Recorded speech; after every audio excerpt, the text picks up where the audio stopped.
नमस्कार. आज आपण इयत्ता 10वीतील भूगोल विषयातील प्रकरण 5 नैसर्गिक वनस्पती आणि प्राणी हे बघणार आहोत. म्हणजे सुरुवातीला आपण बघूया ब्राझीलमधील वनस्पती. ब्राझीलमधील वनस्पती बघण्यासाठी आपण ब्राझीलच्या पूर्ण भागाचे 3 प्रदेशामध्ये त्याचं विभाजन करूया.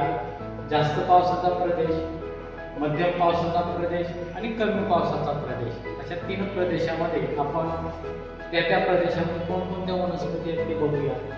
जास्त पावसाचा प्रदेश सुरुवातीला बघूया की हा प्रदेश ब्राझीलमध्ये नेमका कुठं आहे, तर तो विषुववृत्ताच्या जवळ आहे. या वनामध्ये या वनाला काय म्हटलं जातं, कोणत्या नावानं ओळखलं जातं, त्याला विषुववृत्तीय वनही म्हटलं जातं आणि सदाहरित वनही म्हटलं जातं.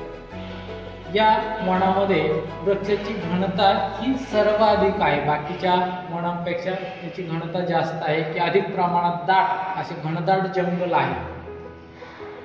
या वनातल्या वनस्पतीचं वैशिष्ट्य काय आहे, तर या वनस्पतीचा जीवनकाळ हा अधिक आहे. या वनाला अजून एक नाव म्हटलं जातं की ज्या सजीवासाठी किंवा आपल्या माणसासाठी ऑक्सिजन खूप मोठ्या प्रमाणात गरजेचं असतं आणि हे सगळं ऑक्सिजन आपल्याला या वनाच्या माध्यमातून मिळतं.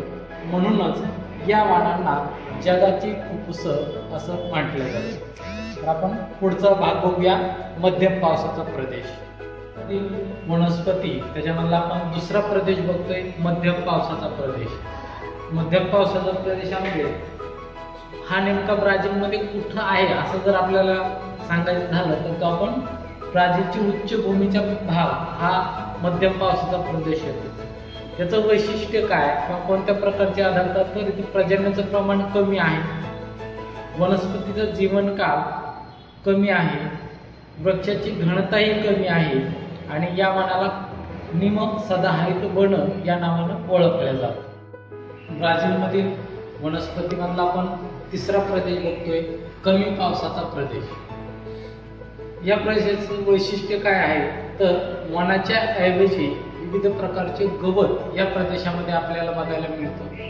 त्याच्यामध्ये खुरटी वन, खुरटी झुडपे हे बघायला मिळतात, काटेरी वनस्पती बघायला मिळतात, शुष्क वनस्पती की त्याचे पानं हे कमी असतात, काटेरी साधारणतः याच्यामध्ये मोडतो. आणि हे सगळं का घडतं, तर पावसाचं प्रमाण या प्रदेशामध्ये कमी असतं, म्हणून आपल्याला या प्रकारची वनं या प्रदेशामध्ये बघायला मिळतात.